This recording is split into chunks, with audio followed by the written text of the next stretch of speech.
ವಿಜ್ಞಾನ ತರಗತಿಯಲ್ಲಿ ಶಬ್ದ ಪಾಠದ ಒಂದು ಚಟುವಟಿಕೆಯನ್ನು ತೆಗೆದುಕೊಂಡಿದ್ದೇವೆ. ಚಟುವಟಿಕೆಯ ಹೆಸರು ನೀರಿನ ಮೂಲಕ ಶಬ್ದ ಪ್ರಸರಣ.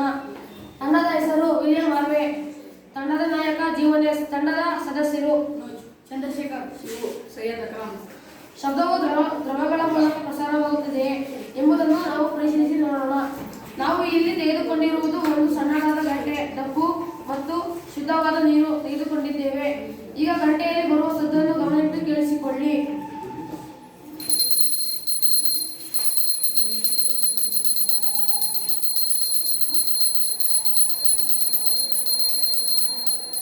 ಹಾಗಾದರೆ ಈ ಶಬ್ದವು ಗಾಳಿ ಮಾಧ್ಯಮದಿಂದ ಬರುತ್ತಿದೆ. ಹಾಗಾದರೆ ಕಿವಿಯನ್ನು ಶಬ್ದ ಮೇಲ್ಮೈ ಇರಿಸಿ. ಎಚ್ಚರಿಕೆ, ನಿಮ್ಮ ಕಿವಿ ನೀರಿಗೆ ಸ್ಪರ್ಶಿಸಿದಾಗೆ ಇರಲಿ. ಈಗ ಗಂಟೆಯನ್ನು ನೀರಿನಲ್ಲಿ ಇರಿಸಿ ಕಂಪನಗೊಳಿಸಿದಾಗ ಏನಾಗುತ್ತೆ ನೋಡೋಣ. ಹೇಗೆ ಕೇಳಿಸುತ್ತದೆ?